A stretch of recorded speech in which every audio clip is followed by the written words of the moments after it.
وبعد فأعوذ بالله من الشيطان الرجيم بسم الله الرحمن الرحيم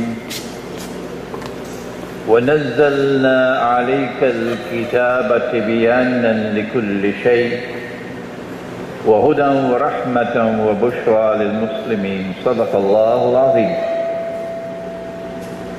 اللهم بارك لنا في رجب وشعبان وبلغنا رمضان آمين يا رب العالمين. Respected Chairman, Brother Nizam Baksh, my learned younger brother, or my son, Maulana Atif Majid, Brother Shiraz, brothers and sisters, Assalamu alaikum wa rahmatullahi wa barakatuhu. Here at the Barrackpore Islamic Center, where we had the International Islamic Retreat in October 2009. And there are many who would view this video on the internet who were present for that retreat, and probably their tears will fall in memory of that wonderful time that we had here in Barrackpore several years ago.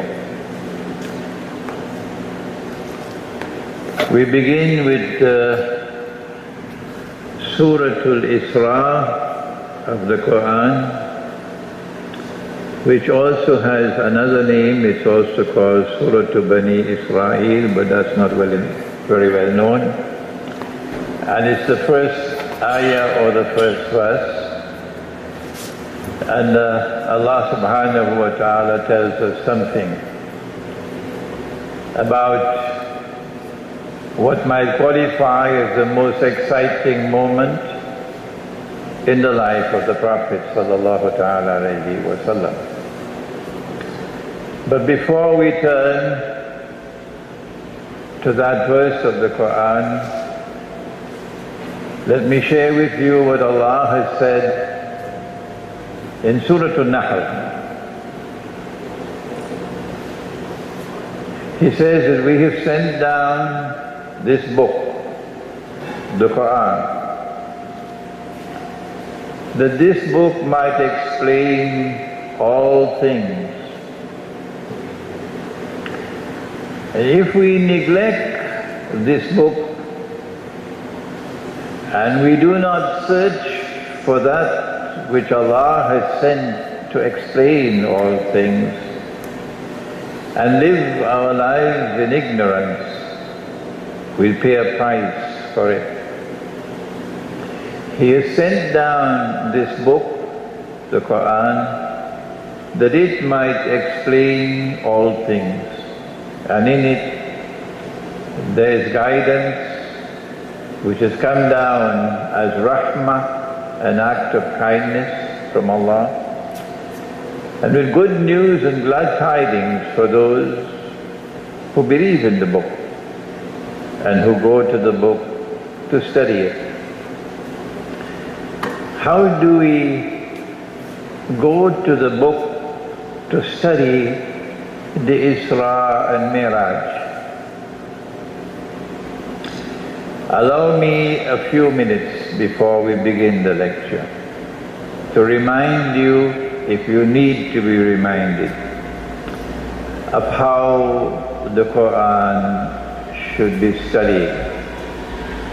I know we live in the age of the smartphone, and as a consequence, people don't have time anymore for the Quran. But 40, 50, 60, 70 years ago, people had more time. And they had a hunger for knowledge that seems to be disappearing today. And so tonight, we speak with the heart to your heart, to ask you and to ask myself, come back. to the Quran. You will never go wrong. No. If you come back to the Quran, you will always be blessed by Allah if you always put the Quran first. Whatever you have to teach, go first to the Quran and then go elsewhere. So when we go to the Quran, Allah teaches us a lesson. He ordered the malaika, the angels, to make sajda before Adam alayhi salam. And they all made sajda except one, illa Iblis. If you take one verse of the Quran in isolation and you study it to get a conclusion, then the conclusion would be, and of course it would be wrong, that since the command was given to the angels and they all made sajda except one, he had to be an angel. And when I was a boy, I came to that conclusion. Yes, he had to be an angel, because logically, I didn't realize that Allah was teaching a lesson in methodology. When you go to the whole Quran, something else comes, another conclusion comes. But how many people have the time to study the Quran?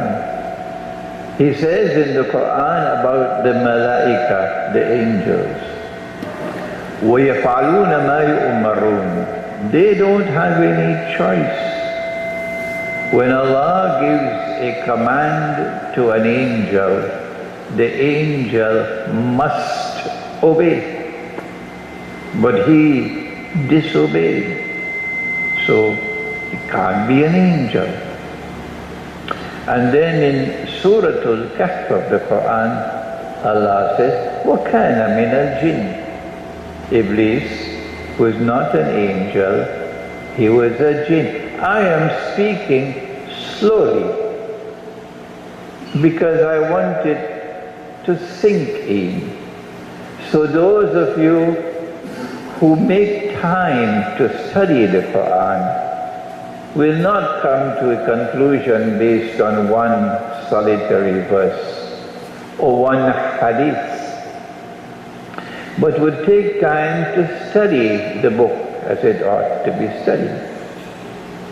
Allah teaches us about a second thing about methodology for studying the Quran. I remember I was a student, Alimia Institute, and Maulana Ansari, we had just performed the Salat in the masjid, and I would catch him to ask a question. So I caught him outside the masjid. I said, Maulana, how come Allah says that He sent this book to provide guidance for a people who fear Allah? What about the rest? What about the rest? So he said to me, may Allah have mercy on his soul, my teacher, Maulana Fadlur Rahman Ansari, rahimahullah. He says, when Allah sent the Quran to all of mankind, it provides guidance which is surface guidance. But if you look up in the sky, you will see that there are stars in the sky. And for those who look at the stars and they see them twinkling, it's pretty, beautiful. That is surface guidance. But if you are in the sea and you have a ship and you want to navigate, you've got to study how the stars are connected with each other to know which direction to go. So too, he says, with the verses of the Quran, Allah says, وَلَقَدْ زَيَّنَ السَّمَاءَ الدُّنْيَا بِمَصَابِيحَ. And Allah has adorned the lowest sky with lamps. He refers to the stars as lamps. A lamp gives light. So too the verses of the Quran. They are like lamps, and they will give light when you learn to connect them together. But you cannot connect them together only with the rational faculty. You need more than that. So let us now go to Surah Al-Isra.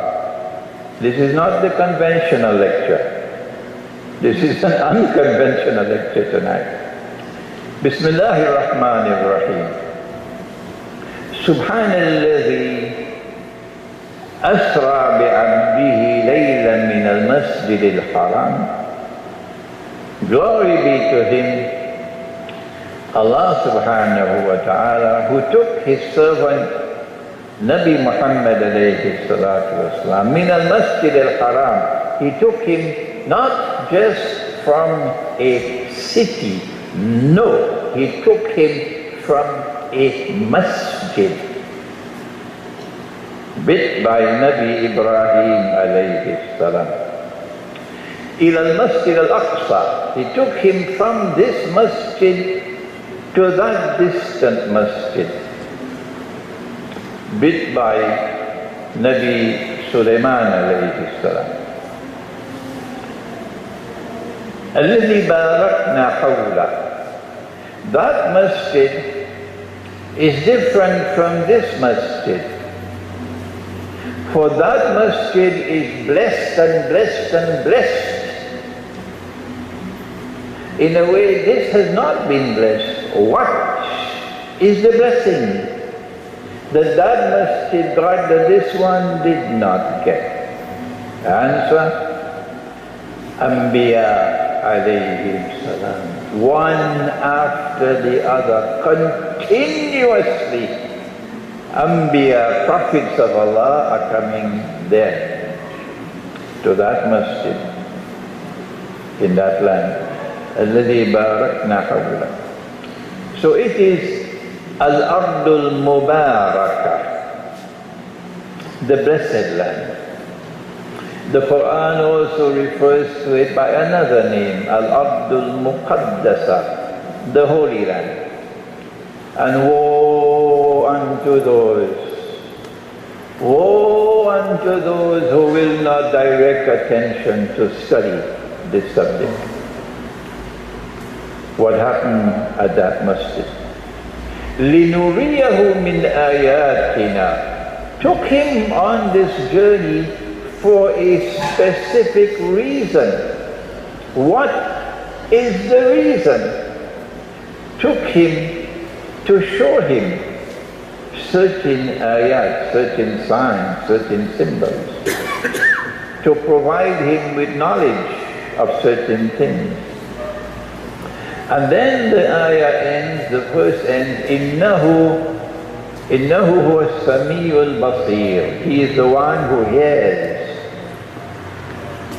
But something more. Something more. He is also the one who is basir. And basar is not just this side. No.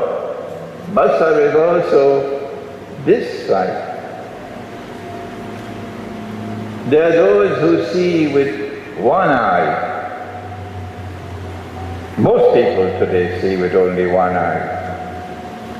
And there are others who see with two eyes. This is a branch of knowledge called epistemology.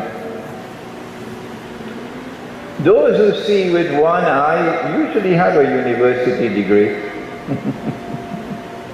They see with only the external eye. Do we have any other eyes besides these eyes? They don't teach this at university, no. Yes, The Quran says yes. The modern world says no, but the Quran says yes. That in addition to these eyes we have internal sight, al-basir, basar. That the heart can see when the heart has nur, and nur is not sold in the supermarket. يَهْدِ اللَّهُ لِنُورِهِ مَنْ يَشَاءُ. Allah gives nur to whomsoever Allah wishes to give it. But you will not get the nur unless you plant. If you do not plant, you will not reap. وَعَلَمُوا أَنَّ اللَّهَ يَحُولُ بَيْنَ الْمَرْءِ وَقَلْبِ. Allah watches the heart. He hovers around the heart. And He knows who are those who say, no, I can't speak like that. If I do that, then go say I'm a terrorist. You think you'll get nur in your heart? No, I can't speak like that. I can't act like that. They're going to put my name on a no-fly list. Do you think you'll get nur in your heart? No, I can't do that. If I speak like that, my business will collapse. Do you think you'll get nur in your heart? It is when Allah puts nur in the heart that you can see not only with the external eye, but the internal eye, and He ends the ayah with this word, basir. And so the story of Isra and Miraj needs more than the rational faculty. You need more than that. You need to also be able to see with the nur of Allah. You need to be able to connect the stars, to see the big picture, to know which direction the ship should go.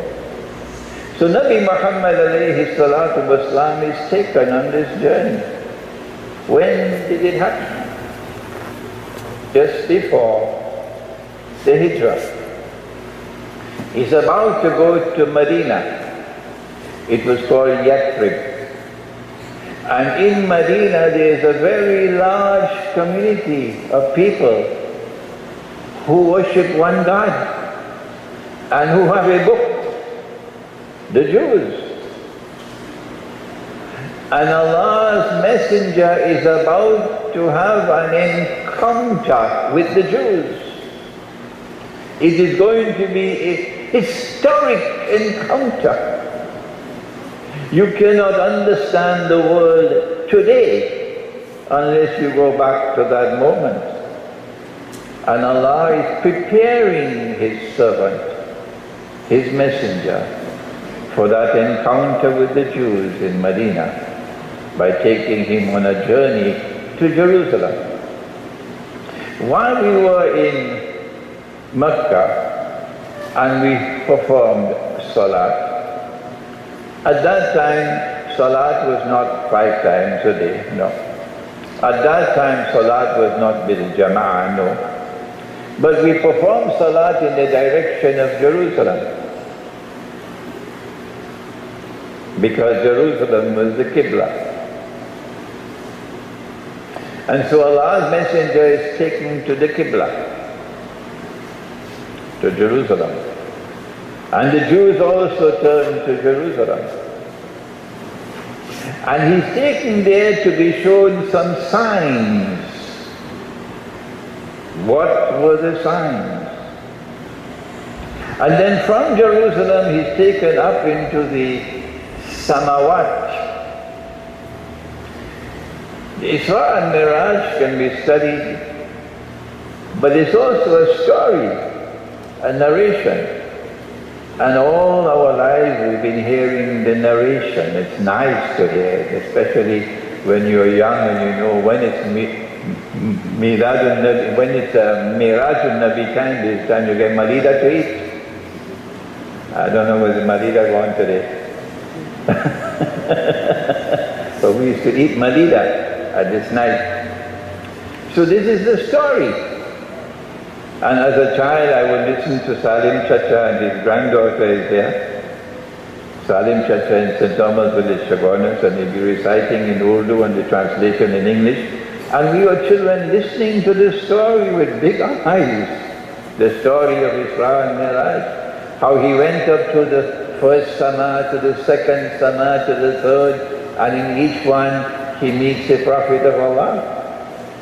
Prior to going up, when he arrived in Jerusalem, he led his salat. And all the Anbiya were there in the salat. And so the first thing we know, the first message which is being sent, is that this is the same religion. This is not a new religion. Because all the prophets of Allah were there in that salat. Islam is not a new religion. It is the same religion that you are worshipping. The same God that you are worshipping is our God as well. And then he now sees them as he goes into the samawat, the prophets whom he saw in Masjid al-Aqsa, until he reaches into the highest of the samawat. And there in the highest of the samawat, he comes to Sidratul Muntaha. Sidra is a tree. So be careful with the tree. A tree can teach us many, many things. In Suratul Nuh, we are told, Wallahu ambatakum min al-ardi nabata. That Allah has caused you to grow forth from the earth like trees and plants. So you want to get some knowledge about people, look at the trees and you'll see not all trees are poetry, ornamental. No, so not all men are handsome and not all women are beautiful. No, there are some trees which are there for timber, to make furniture, to cook your food. And if you roast your baigan on a wood fire, baigan chokha, it tastes different than if you cook it on a gas stove. Allah says in Surah Yasin, He provided wood for cooking. And there are some trees which are there for food and for fruit, and some are there for medicine, and some trees are there for shade, a big umbrella, and that is the sidra. In the desert sun, this tree has big leaves, so the shade is the best shade of all. And there at the sidra, which is Muntaha, the farthest one of all, there Allah's Messenger is looking at the sidra. فَأَوْحَى إِلَىٰ عَبْدِهِ مَا أَوْحَى.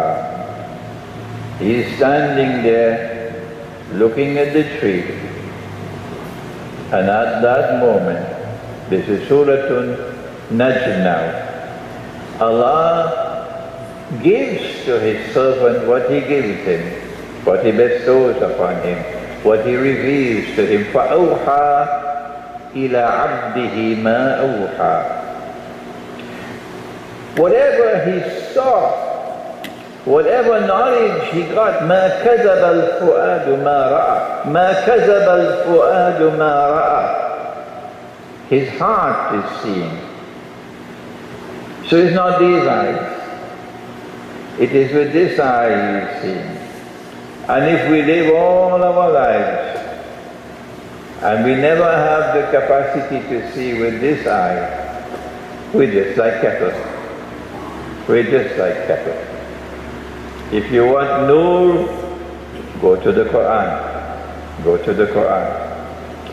فَأَوْحَى إِلَىٰ عَبْدِهِ مَا أَوْحَى مَا كَذَبَ الْفُؤَادُ مَا رَأَى. His heart did not reject what he saw.